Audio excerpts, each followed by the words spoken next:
병을 고쳐 주소서 하니 그가 거의 죽게 되었습니다. 예수께서 이르시되 너희는 표적과 기사를 보지 못하는 동물이 믿지 아니하느냐. 신하가 이르되 주여 내 아이가 죽기 전에 내려오소서. 예수께서 이르시되 가라 네 아이 살아있다 하시니 그 사람이 예수께서 하신 말씀을 듣고 가더니 내려가는 길에서 그 종들이 오다가 만나서 아이가 살아있다 하거늘 그 낳기 시작한 때를 이른들 어제 7시에 머리가 떨어진 아이가 아닙니다. 그의 아버지가 예수께서 내 아들이 살아있다 말씀하신 그때인 줄 알고 자기와 그 온 집이 다 믿으니라. 이것이 예수께서 유대에서 갈릴리로 오신 후에 행하신 두 번째 표적이니라. 아멘. 오늘 말씀은 그 사마리아 여인과 만남 이후에 예수님께서 이제 갈릴리로 가시고 특별히 중요한 것은 갈릴리 가나로 가시는 이야기. 그 가나에서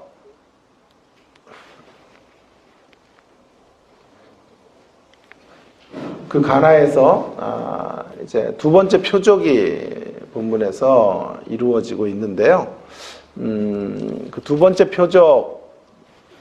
표적이라고 하는 것은 왕의 아들의 치유입니다. 왕의 신하의 아들, 그러니까 왕의 신하의 아들이 병들어 죽게 되었는데 그게 치료가 되는 이야기거든요. 그러니까 2장의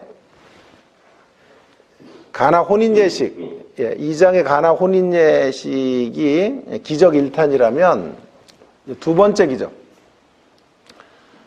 번째 기적이 표적 혹은 기적 2탄으로 표적 1탄은 요한복음 2장이었다면 오늘 본문에서는 표적 2탄이 이제 펼쳐지고 있는 건데요. 표적이라는 건 사인이라 그랬죠. 운전을 하면 표지판, 길을 안내해주는 표지판과 같아요. 기적 자체에 놀라는 것보다 그 표적을 통해서, 그 사인을 통해서 교훈을 주시려고 하는 건데요. 오늘 사건의 어떤 위기와 해결, 발단과 해결은 간단하죠. 한 아이가 죽게 된 거죠. 죽을 만큼 중환병에 걸려 있는 것 같아요. 근데 그가 기적적으로 치료를 받게 된 거예요. 자, 중요한 대목은 그 과정에서 왕의 신하의 아들인데, 자, 46절에 보시면 왕의 신하가 있어 그의 아들이 가버나움에서 병들었다. 이렇게 돼 있죠. 그런데 이 칭호가 바뀌고 있는 것을 여러분이 감지하셔야 돼요. 53절에 가시면 이렇게 바뀌죠. 그의 아버지가 예수께서 내 아들이 살아있다 말씀하신 그때인 줄 알고 자기와 온 집이 다 믿으니라. 자, 보세요. 칭호가 어떻게 바뀌었습니까? 왕의 신하에서 신하의 아버지죠. 왕의 신하인 아버지에서 정확히 말하면 그냥 그의 아버지 이렇게 바뀌게 된 거죠. 이 호칭의 변화가 매우 중요한 대목이다라고 생각이 듭니다. 자, 그리고 첫 번째 메시지는 이렇게 제가 설정을 했어요. 아들의 아버지로서 생명을 살리다라는 것인데요. 자, 여러분 주목해 보세요. 지금 아들이 죽을 병에 걸려 있고, 근데 그 죽을 병에 걸려 있는 아들에게 나온 아버지가 왕의 신하죠. 왕의 신하라고 하니까 아주 굉장히 높은 지금으로 말하면 국무총리 정도 되는 직위의 왕의 신하로서 그가 자기 아들의 문제를 가지고 나온 거죠. 그런데 성경이 지금 말하려고 하는 요지는 이거예요. 그가 왕의 신하로 나왔기 때문에 고침을 받은 것이 아니라 아버지로 나왔기 때문에 고침을 받았다. 이렇게 말하려고 하는 거죠. 제가 무슨 지금 뚱땅지 같은 이야기를 여러분 하는 것이 아니고요. 여러분이 처음 이런 얘기를 들으셨기 때문에 그런 건데요. 제가 좀 속상한 대목이 있어요. 그게 뭐냐 하면 정말 중요한 대목들은 잘 설교에서 말을 안 하고 그러니까 설교라는 것이 이제 어떤 분이 한 길을 걸으면 계속 그 길을 따라가는 그런 습관들이 있어요. 그래서 누군가가 이 본문을 가지고 한 설교를 하면 후배들이 계속 반성과 반추도 없이 그 길을 따라가고 있는 거죠. 그래서 이런 이야기들을 점검하는 게 매우 특이하다고 생각하지만 이런 얘기를 말하지 않는 게 특이한 거예요. 사실은요. 오늘 본문의 제일 중요한 포인트는 왕의 신하에서 신하의 아들의 이야기에서 그저 한 아버지의 이야기로 바뀌고 있는 것이라고 말할 수 있겠습니다. 그러니까 정확히 말하면 왕의 신하가 아닌 아버지로 나왔기 때문에 고침이 있었다. 그것이 고침의 원인이다 라고 하는 것입니다. 여러분, 이 차원에서 신앙의 세계와 이 세상이 추구해가는 세계, 그러니까 이 세상이 추구해가는 세계와 신앙이 추구해가는 세계가 매우 큰 차이가 있어요. 아니, 차이 정도가 아니라 정반대의 길을 걷고 있다. 이렇게 말해도 틀리지 않을 것입니다. 자, 묻습니다. 공경을 당한 아들, 그 공경을 당한 아들이 그 위기에서 벗어나려면 어떤 아버지가 있어야 쉬울까요? 1번, 삼지선다로 할게요. 1번, 왕의 신하의 아들일 때, 만약에 그 아들이 왕의 신하의 아들일 때 위기와 공경에서 벗어나기가 용이하다. 1번이고 2번, 그저 아버지의 아들. 3번, 모르겠다. 이 세 가지 중에 여러분, 위기를 만난 아들이 공경에서 벗어나려면 어떤 아들이 될 때 용이하게 공경에서 헤쳐나올 수 있을까요? 1번이에요? 2번이에요? 3번이에요? 3번은 말도 안 되겠죠. 1번 아니면 2번인데 제가 항상 문제를 낼 때는 언제나 1번에다 답을 이렇게 실어놓는 경우들이 많아요. 그래서 이거 뭐 바보들의 행진도 아니고 이게 왜 이래요? 자, 답은 1번이죠. 요즘 우리 가장 많이 듣는 또 이야기 중에 하나가 아빠 찬스라는 것인데, 힘 있는 아빠가 그 힘을 가지고 나아갈 때 세상에서는 일들이 풀리죠. 공경을 당하고 어려움을 당한 자녀들이 아빠 찬스로 인하여 승진도 하고 특혜를 얻기도 하는 것이죠. 한동안 또 아빠 찬스의 이야기가 이제 계속 회자될 것 같은데요. 물론 이 아빠 찬스가 항상 나쁘다 이렇게 말할 수는 없어요. 왜냐하면 또 귀여운 아빠 찬스도 있더라고요. 그래서 제가 아빠 찬스가 옳다는 게 아니라 귀여운 아빠 찬스도 있다라는 건데요. 지난주에 참 우리 재밌는 이야기를 들었죠. 식사 끝나고 우리 서 목사님이 따님들이 이제 애들 데리고 온다잖아요. 그런데 딸이 나이가 많은데 철이 없다 이렇게 얘기를 하시는 거예요. 왜 그러냐 하면 TV 프로를 보다가 공유라는 배우에 꽂혔대요. 그래서 찐팬이 됐다 그러잖아요. 그래서 아빠에게 전화가 왔대. 진지하게. 내가 한국에 가면 아빠가 추천해서 자기랑 공유를 만나게 해달라. 그렇게 이야기를 했다고, 나이가 들었는데 아직 철이 없다고 그런 얘기를 하셨는데요. 농담이 아니라 진지하게 공유라는 배우와 이제 만나게 해달라. 아빠가 그걸 주선해라. 그렇게 얘기를 하셨다 그래요. 그래서 공유를 만나기 위한 아빠 찬스를 사용해달라. 이제 그런 얘기가 되겠죠. 얼마나 재치 있고 또 재미있고 귀여운 아빠 찬스인지 모르겠습니다. 이런 아빠 찬스는 뭐 사회의 지탄을 받을 만한 그런 문제가 되지는 않을 거예요. 그런데 문제는 서 목사님이 그런 능력이 있을까? 그것이 이제 문제가 되겠죠. 차라리 현직에 있는 제가 공유 팬클럽 같은 데 가입을 해가지고 뛰는 것이 낫지 않을까? 그런 생각을 제가 집에 가면서 했습니다. 그렇게 되면 아빠 찬스가 아니라 아빠 후배 찬스. 아빠 후배, 현직에 있는 아빠 후배 찬스가 되겠죠. 다시 돌아오겠습니다. 세상에서는 당연히 왕의 신하의 아들이 될 때 손쉽게 문제를 해결할 수가 있어요. 공경을 당한 아들에게 무엇보다도 필요한 건 왕의 신하의 아버지예요. 방점은 왕의 신하에 있는 거죠. 높은 직위를 갖고 있는 왕의 신하의 아들일 때 정말 혜택이 주어지게 되는 거죠. 그런데 흥미로운 것은 오늘 호칭의 변화를 통하여 이 죽어가는 아들을 위한 치유가 왕의 신하로 이 한 사람이 나와봤기 때문이 아니라고 말하고 싶은 거죠. 죽어가는 아들에게 있어서 그 아들을 고칠 수 있었던 어떤 이유는 아파하는 그저 한 아버지가 그 아들의 문제를 끌어안고 나왔기 때문에 이 문제가 해결될 수 있었다라고 하는 거죠.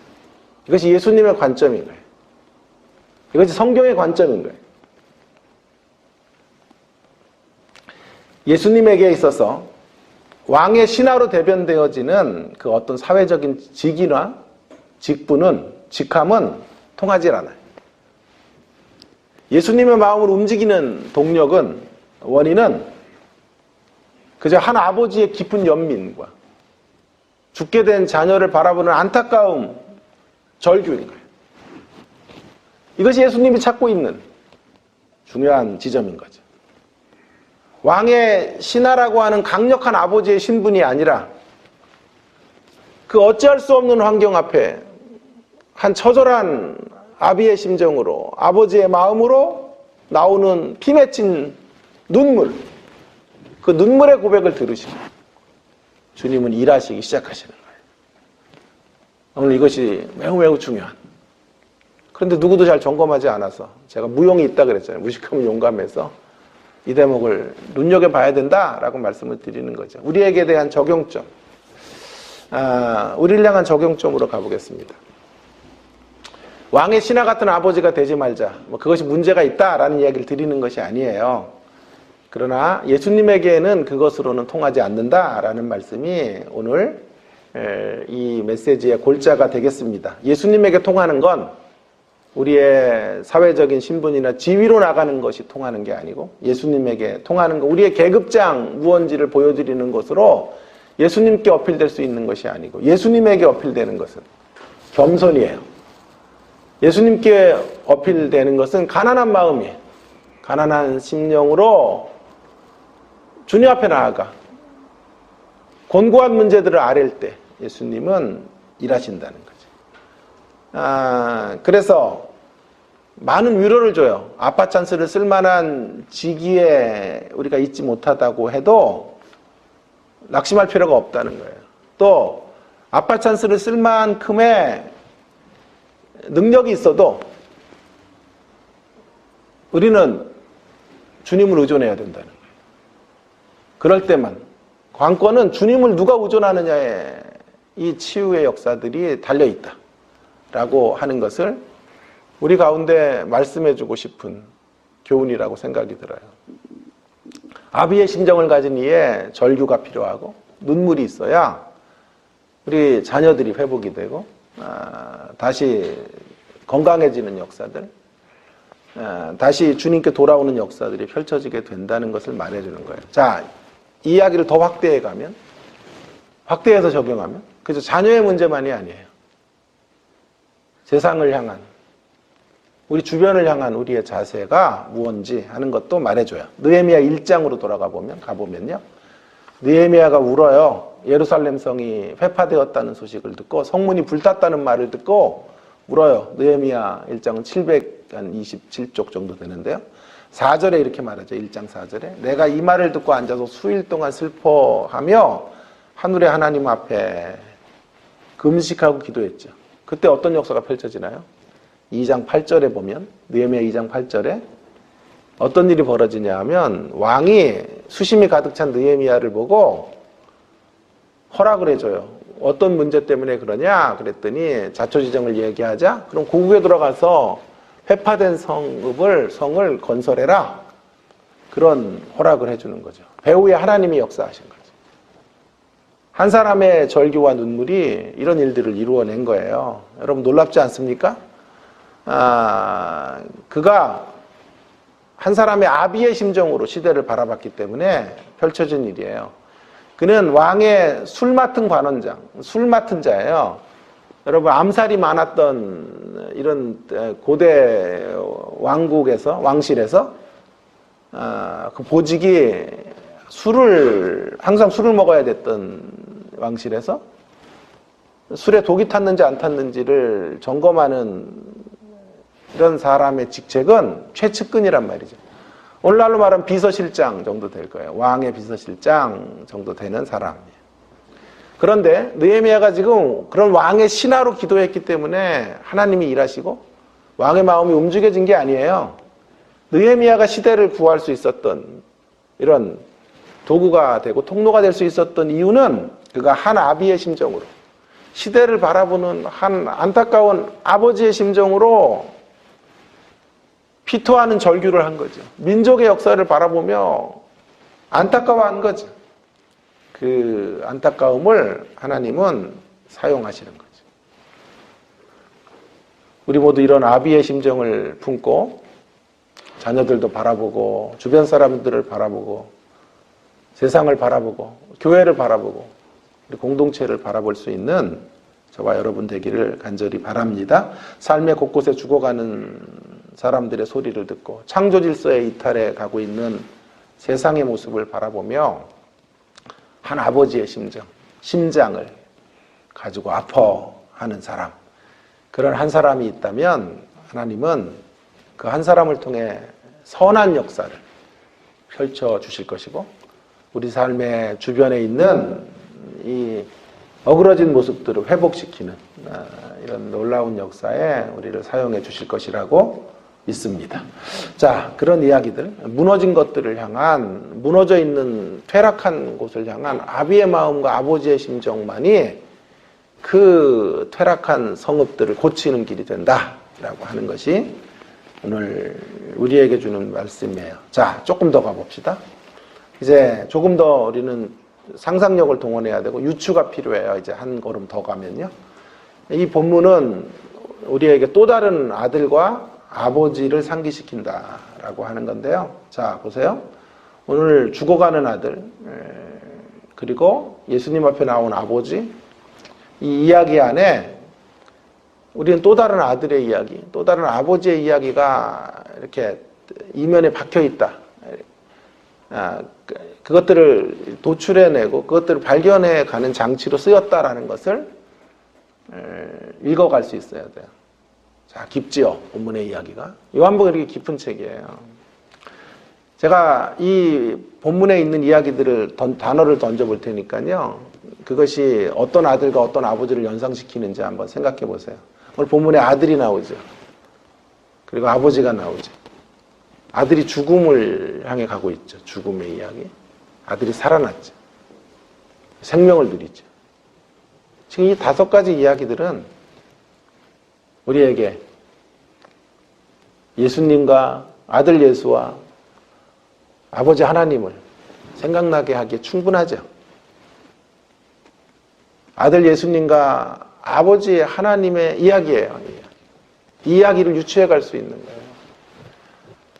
아들의 죽음의 상황은 십자가 이야기. 아들이 살아난 이야기는 부활의 이야기가 아니겠어요? 자, 그래서 아주 묘하게 오버랩되어 있어요. 왕의 신하의 이야기는 십자가와 부활의 이야기, 또 아들과 아버지의 관계에 대한 묘한 오버랩이 있다. 그러나 더 나가야 돼요.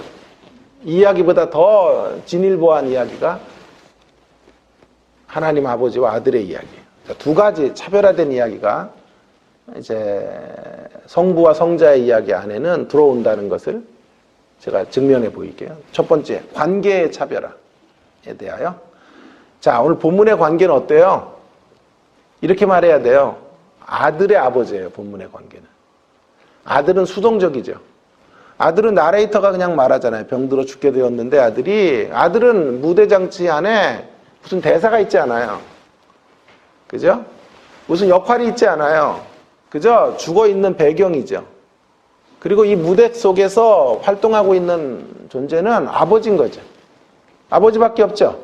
그래서 아들의 아버지 혹은 아버지의 아들로만 설명될 수 있는 이야기예요. 그러나 예수님과 하나님의 이야기로 가면 이야기는 더 차별화가 돼요. 더 확대돼요. 더 진일보해요. 어떻게 가야 될까요? 아들과 아버지. 아버지와 아들의 이야기로 걸어가는 거예요. 아버지와 아들은요, 아들과 아버지는요, 질서에 있어서 차이가 있어요. 성부, 성자, 성령이라는 질서의 차이가 있지만 권한과 능력과 영광에 있어서는 동등하세요. 대등한 관계 안에, 사랑의 관계 안에서 서로 포용하시고 함께 춤을 추시는 관계. 이런 관계 안에 아버지와 아들이 있는 거죠. 그래서 본문은 고작 아버지의 아들 혹은 아들의 아버지 정도로 설명할 수 있다면 예수님과 하나님의 관계는 아들과 아버지, 아버지와 아들의 관계라고 말할 수 있기 때문에 더 확장되어지고 더 진일보한 이야기가 이제 우리는 그 이야기를 향해 나갈 수 있는 거죠. 결과에 있어서 차별화를 보겠어요? 또 한 가지 결과가 한번 생각해 보세요. 왕의 신하의 아들, 오늘 왕의 신하의 아들에게 이루어진 결과가 뭐죠? 죽게 되었던 자리에서 살아났죠. 그러나 다시 죽었죠. 본문에는 없지만 이 아들은 다시 치료를 받고 어떤 순간에 나이가 들어 또 다시 죽었을 거라고요. 죽음을 끝내는 피할 수 없죠. 그러나 하나님의 아들의 결국은 어떻습니까? 하나님의 아들 예수 그리스도는 죽음을 지나 살아나시고 지금도 살아계세요. 영원토록 살아계시고 오늘도 우리 예배를 받아주시는 아들의 이야기. 그래서 오늘도 생명의 역사를 이어가시는, 창출해 가시는 그 아들의 결과. 이것이 본문의 이야기 속에 본문보다 훨씬 더 진일보한 아들과 아버지의 이야기예요. 자, 더욱 놀라운 사실은 우리가 그 또 다른 아들과 아버지의 이런 존재 방식 안에 초대된 사람들이라는 사실이에요. 그런데 자, 아들과 아버지 그분들이 나누는 관계 안에 놀라운 사실은 우리를 초대하셨다는 거예요. 야, 아무도 안 놀래. 저 혼자 놀래라 그냥. 그 놀라운 존재 방식 가운데 인생들을 초대하셔서 함께 좀 어려운 말로 코이노니아를 이루는 거예요. 진정한 교제. 그건 안으로 우리를 부르신 거예요. 그것이 기적 중의 기적이고 표적 중의 표적이라고 해요. 여러분, 왕의 신하의 아들을 고치는 과정에서요, 주님이 한 가지 좀 못마땅한 이야기를 하세요. 그 이야기는 제가 구체적으로는 이번 주, 다음 주에 제가 가정의 날에 이 본문 갖고 다시 한번 설교를 할게요. 자, 그런데 본문하고 두 편을 제가 준비를 했는데, 자, 살짝 맛보기만 보이면요. 뭘 못마땅하게 여기시냐 하면, 예수님께서 48절에 보세요. 너희는 표적과 기사를 보지 못하면 도무지 믿지 아니하는구나. 이렇게 말씀하셨거든요. 조건부 신앙. 예수님에게 나오면서 이런 거 이루어 주시면 주님을 내가 믿습니다. 주님이 정말 내 아버지인 걸 확신합니다. 이런 식으로 조건부 신앙으로 가는 것을 못마땅하게 여기신다고요. 그런데 오늘 본문에 이런 기적과 표적의 신앙에 대하여 책망하시지만 실상은요. 그러나 오늘 본문에서 정말 기적 중의 기적이 무언지를 말해줘요. 표적 중의 표적이 무언지를 그 과정에서 말해주고 있다고 생각해요. 자, 기적 중의 기적이 뭐냐고요. 표적 중의 표적이 뭐냐고요. 본문을 깊이 봐야 돼요. 기적을 바라보고 나오는 건 잘못됐지만 우리는 본문에서 기적 중의 기적, 표적 중의 표적을 확인해야 돼요. 다시 강조하지만 이것은 우리가 아들과 아버지가 나누는 그 친밀한 사랑의 교제 안에, 완벽한 이상적 교제 안에 초대된 인생으로 오늘 그분의 존재 방식 안에 참여한 자들로 신적인 하나님, 삼위 하나님이 나누는 그 교제권 안으로 우리가 함께 나눌 수 있는 존재로 그 안에 들어와 있다는 사실이에요. 그게 우리가 추구해 갈 표적 중의 표적, 기적 중의 기적인 거죠. 자, 그렇다면 우리 삶에 표적이 없어도요, 기적이 없어도요, 우리는 기적의 사람이에요. 표적의 사람이에요. 표적 중에 표적을 지금 가지고 있는 사람. 왜? 주님과 교제하고 있기 때문에. 또한 기적 같은 일들이 우리 삶에 계속 이루어진다고 해도요, 교만해서는 안 돼요. 그것은 기적의 통로가 되고 더 많은 이들을 이 기적 중의 기적, 표적 중의 표적의 자리로 초대하라는 부르심에 사인해 불과한 거예요. 여러분, 여기서 정말 제일로 제가 강조하려는 대목이 바로 이거예요. 우리가 이 아버지와 아들이 나누는 이 교제권 안에 들어갈 수 있는 존재인가? 라고 하는 것에 우리의 감동이 있어야 된다는 거예요. 우리가 예뻐할 만한 존재여서가 아니라는 걸 날마다 확인하시고, 정확히 말하면 예뻐할 만한 존재로 여겨주셔서 자격을 얻게 된 거예요. 예뻐할 만한 존재여서가 아니라 예뻐할 만한 존재로 우리를 여겨주셨기 때문에 이 기적의 역사, 기적 중의 기적, 표적 중의 표적이라고 할 수 있는 교제권 안으로 들어가는 역사들이 이루어진 거죠. 제 수업을 들었던 제자 중에 신지균이라고 하는 목사인데요. 고신 측의 마산의 아주 큰 교회의 담임 목사셨는데, 책을 한 권 썼더라고요. 꽃손이 되어라는 책을 써서, 이제 우리 사진에 관심이 많아요. 근데 교인들한테는 말을 안 했더라고요. 왜냐하면 교인들 시험 들까봐. 그래서 휴가를 얻으면 늘 어느 산에 들어가서 사진을 찍을까. 사진 찍는 분들은요, 사진에 미쳐요. 그래가지고 얘기를 하더라고요. 한겨울에도 그 사진의 뷰를 위해서 바지를 걷고요, 강물로 뛰어든대요. 들어가가지고 거기서 제일 좋은 포인트를 잡아야 되기 때문에 발이 어는 것도 신경도 안 쓴대요. 사진에 몰입하면. 그러면서 제가 이제 설교학을 가르치니까 교수님은 사진을 찍어보라 그러는 거예요. 그래서 왜냐하면 사진과 설교가 너무 똑같다는 거예요. 줌 아웃을 하잖아요. 또 줌 인을 하잖아요. 모든 걸 다 마구잡이 찍지 않잖아요.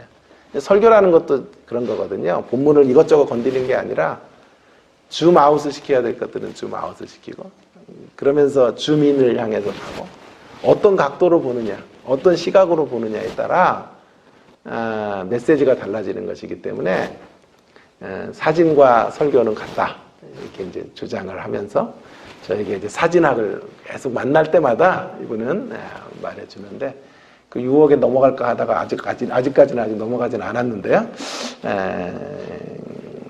그런데 이제 이분이 이제 어떤 사진과 함께 이제 메시지를 이렇게 하는 책이에요. 이 책이 자기가 찍은 사진 옆에 간략한 메시지를 전하는 건데, 어떤 사진을 걸어놨냐 하면, 이제 이게 찐 감자인데, 거기 밥풀이 이렇게 묻어 있는, 밥솥에 쪄가지고 밥풀이 묻어 있는데, 그 밥풀을 잘 보면요, 딱딱하게 며칠 돼가지고 묻어 있는 밥풀이 찐 감자랑 묻어 있는 거예요. 그러면서 옆에 이제 글의 제목이 뭐냐 하면, 그래도 맛있는데 라는 건데, 제가 좀 빨리 읽어볼게요. 오늘 아침 식사는 밥풀떼기가 붙은 몇 개의 감자와 토마토, 그리고 바나나였다. 아내는 감자를 가져오면서 애써 변명을 한다. 어제 저녁 밥솥에다 해서 삶아둔 감자라고. 그러나 굳이 설명을 안 해도 어릴 때부터 먹은 기억에 불쾌하지 않았다. 그냥 감자의 모양을 추하게 할 뿐이지만 식감은 떨어뜨리지 않을 테니까. 그런데 한 입을 물었는데 감자의 맛에 밥풀떼기의 맛이 섞이지 않았다. 왜일까? 밥풀떼기가 굳어서 마치 돌처럼 변했기 때문이다. 맛없고 굳은 밥풀떼기. 부드러운 감자 맛에 섞이지 않는 굳은 밥풀떼기가 이 모양 사진으로 남기려고 카메라 폰으로 찍으려는데 조작 실수. 셀프 기능으로 전환되어 내 얼굴이 나왔다. 그런데 실수가 아니었다. 내 모습은 밥풀떼기로 내 모습을 바풀떼기로 보여주시는 주님의 음성이 거기 있는 것 같았기 때문이었다. 아내는 이 마음을 아는지 모르는지 바풀떼기 감자를 먹으면서 그래도 맛있는데 하면서 부드러운 감자 속살과 굳은 바풀떼기를 함께 씹는다. 그때 아내의 그 말 한마디 또한 한 번 더 주님의 음성으로 들렸다. 굳고 딱딱한 나를 품으시면서 그래도 맛있는데 라고 하신다. 너무 잔잔하지만 참 깊은 여운을 담는 글이라고 생각해요. 메마르고 굳은 바풀떼기와 같은 우리. 그 우리를 아버지와 아들만 누리는 신비한 교제의 세계, 특권적 교제의 세계 안으로 부르셔서 우리는 거기 들어갈 수 없잖아요. 바풀떼기니까. 그래도 우리를 바라보며 말씀하시는 거예요. 그래도 맛있는데? 그래도 괜찮은데? 라고 말씀하시며 우리를 그 자리 안에 초대해 주시는 이 사건이 기적 중에 기적이고 표적 중에 표적인 것이죠. 여러분, 새로운 기적과 표적이 없어도 돼요. 새롭게 기적과 표적을 누리면 돼요. 자, 이 두 말은 되게 다른 말이에요. 새로운 기적과 새롭게 기적은 매우 다른 말이에요. 매일 만나는 위기의 삶 속에서 새로운 기적을 우리는 꿈꾸지만 그렇게 꿈꿀 때 환희와 절망이 교차돼요. 그 기적이 일어날 때는 기쁨이 오지만 일어나지 않으면 절망이 찾아온단 말이에요. 그게 새로운 기적이에요. 새로운 기적. 새로운 기적은 언제나 이루어지지 않을 수도 있단 말이에요. 그러나 우리가 추구해 갈 것은 새롭게 기적. 새롭게 기적은 늘 환희와 기쁨으로 가득 차요. 기적이 있는 날에도 없는 날에도 환희가 찾아와요. 새롭게 우리 자신들을 바라보고 새롭게 은혜를 누리기 때문에. 오늘도 여러분, 성경은, 설교는 뭐예요? 새로운 얘기하는 거 아니에요. 새로운 얘기가 아니라 새롭게 하는 거예요. 새로운 얘기하면 이단이에요. 그걸 새롭게 보는 거죠. 늘 똑같아요. 성경의 가치는. 성경의 본질은 똑같아요. 그런데 설교마다 은혜가 되는 건 그걸 어떻게 새롭게 만드는, 새로운 은혜로 다가오는. 십자가 이야기 얼마나 많이 들었어요. 교회 이름도 십자가 교회예요, 우리. 예? 사순절 내내 십자가 이야기를 묵상했죠. 고난주간에 십자가 묵상했죠. 오늘 또다시 십자가 이야기. 뭐 들을 거 있어요. 그래도 십자가의 메시지를 들을 때마다 감동이 되는 이유는 십자가에 무슨 새로운 이야기가 있어서가 아니라 새롭게 십자가의 이야기를 만나기 때문에 그런 거예요. 그래서 늘 주님과의 관계 안에서 새롭게 우리 자신들을 바라볼 때 옛 것이 새 길이 돼요. 오래된 새 길. 성경은 오래된 새 길이에요. 오래된 책이지만 새 길이에요. 언제든지 새 길이에요. 그래서 언제나 어떤 환경에서든지 우리가 기적 중에 기적을 누리고 표적 중에 표적을 누리고 있다는 것에 감격하는 거예요. 그때 새 노래가 나오고 우리 안에 찬양이 마르지 않게 될 줄로 믿습니다. 루터는 그래서 신자를 뭐라고 말했다고요? 이상한 새. 이상한 새. 신자는 이상한 새. 광야의 메마른 식탁에서도 노래하는 이상한 새. 광야의 메마른 식탁에서 불평이 터져야 되는데 그 메마른 빵 하나를 놓고도 감사의 찬양을 부르는 이상한 새들이.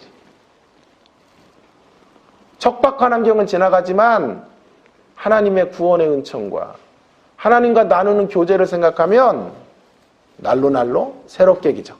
새로운 기적은 아니지만 새롭게 기적을 경험하며 살아가는 우리가 될 수 있는 것이죠. 결론입니다. 한 사람의 아버지로 살아갑시다. 늘 아비의 마음을 품고 주변을 바라보십시다. 그것이 복스러움 같습니다. 라고 말씀드리고 싶어요. 또한 아들과 아버지의 교제 안에 초대된 기적 중에 기적, 표적 중에 표적을 누리는 사람인 것을 날마다 확인해 주시기를 바랍니다. 기적을 날마다 새롭게 맛보는, 새로운 기적은 아니어도 새롭게 기적을 맛보는 저와 여러분의 신앙의 여정이 되시기를 주님의 이름으로 축원합니다. 통성으로 같이 오늘 주신 말씀 기억하면서 함께 기도로 나아가기를 원합니다. 여러분, 우리 삶에 곳곳에 무너져 있는 퇴락한 성읍, 무너져 내린 것들을 바라보면서 우리에게 필요한 것은 아비의 마음이에요. 아버지의 심장, 그 안타까움을 바라보는 아버지의 절규, 그거면 충분해요. 그 아버지의 모습으로, 아비됨의 모습으로, 혹은 어미됨의 모습으로, 어머니됨의 모습으로, 부모됨의 모습으로 나아가는 거. 하나님은 그런 역사, 그런 마음을 갖고 나오는 사람들을 통해 일하시고, 오늘 왕의 신하의 아버지로가 아니라 한 아들의 아버지로 절규하는 음성을 들으셨던 것처럼, 느헤미야가 시대를 향해 그 아비됨의 모습으로 섰을 때 그 한 사람을 통해 역사가 고쳐졌던 것처럼 우리에게도 동일한 일들이 우리를 통해서 펼쳐지게 될 줄로 믿습니다. 그런 아비됨의 마음을 회복하며 살게 해달라고 기도해 주시고, 새로운 기적은 아니어도 괜찮아요. 그러나 새롭게 기적을 날마다 주님 안에서 맛보고 주님과 교제하며 살아가는 우리가 되기를 위하여 동성으로 함께 1분 정도 기도하겠습니다. 기도하십시다. 하나님 아버지, 은혜를 감사합니다. 오늘도 저희들에게 귀한 생명의 말씀을 허락해 주시며, 하나님 아버지, 우리에게 꼭 필요한 것이 아버지의 마음, 아비됨의 심장인 것을 하나님 깨닫게 해주셔서 감사드립니다. 늘 하나님 앞에 절규하며 안타까워하며 우리의 자녀들을 놓고 기도하고 또 시대를 바라보며 하나님 통탄의 가슴을 하나님 회복하고 하나님 눈물 흘리는 저희들이 되어지기를 간절히 원합니다. 하나님 아버지, 새로운 기적은 아니어도 새롭게 기적을 경험하며 기적 중에 기적의 자리에 들어와 있는 인생들임을 날마다 확인하며 그렇게 주님의 길들을 따라가는 저희들이 되게 해주시기를 원합니다. 늘 감격하며 늘 감사하며 찬양이 끊어지지 않고 하나님을 어떠한 자리에서도 노래하고 기뻐하는 이상한 새들로 이 땅을 살아갈 수 있는 하나님의 백성들 다 될 수 있도록 함께 해주시기를 간절히 원합니다. 하나님 아버지, 도와주시고 오래된 새길, 그 새길을 향하여 날려 나아가는 새로운 심령, 새 노래를 부르는 하나님의 사람들로 주님 설 수 있도록 은혜를 베풀어 주옵시기를 원합니다. 하나님 아버지, 함께 해주시고 주의 놀라운 은혜 안에 초대된 인생인 것을 확인하고 감사하며 감격하며 오늘도 주님의 이름을 높이 부르는 하나님의 백성들 되게 해주시기를 원합니다. 날마다 주님이 나누시는 이 풍성한 교제 안에서 굶주리지 않게 하시고 하나님 핍절한 생애들이 되지 말게 하시고 넉넉하고 풍족하고 풍성한 날들을 하나님 맛보며 경험하며 누리며 살아갈 수 있는 주의 자녀들이 다 될 수 있도록 함께해 주옵시기를 원합니다. 물된 동산과 같은 그런 삶의 자리로 하나님 아버지, 저희들이 초대된 것을 기뻐하며 하나님 넉넉하고 풍성한 주님의 은혜를 누리며 살아가는 주의 자녀들이 다 될 수 있도록 함께하여 주시고 역사하여 주시옵소서. 하나님 우리 아버지, 감사합니다. 오늘도 저희들에게 귀중한 주님의 말씀 허락해 주셔서 진심으로 고맙습니다. 우리가 우리 가정의 자녀들을 향하여 한 아버지의 절규를 본받아 아버지 됨의 모습으로 중보하며 설 수 있는 저희들이 되어지기를 간절히 원합니다. 시대를 바라보며 아비됨의 심장으로 안타까워했던 느헤미야처럼 하나님 어그러지고 패역한 세상을 바라보며 곳곳에 무너진 성벽들과 같은 이 땅의 현실들을 바라보며 아파하고 절규하는 한 사람의 느헤미야들로 저희들 모두가 설 수 있도록 은혜를 허락해 주시기를 간절히 원합니다. 새로운 기적은 아니어도 새롭게 기적을 경험하고 우리가 하나님 아버지 하나님과 아들 예수 그리스도가 누리는 그 놀라운 교제권 안에 그 코이노니아의 자리에 우리가 초대된 인생들인 것을 날마다 확인하는 가운데 하나님 아버지 우리의 삶 속에 새롭게 기적들이 펼쳐져 가게 하시고 우리의 입술에서 새 노래가 노래되어지는 놀라운 역사가 펼쳐져 가도록 인도해 주시기를 원합니다. 광야의 메마른 식탁 가운데서도 찬송하고 감사하고 어떠한 자리에서도 주님을 노래하는 이를 중단 없이 계속해가는 하나님의 자녀들이 다 되게 하여 주시옵소서.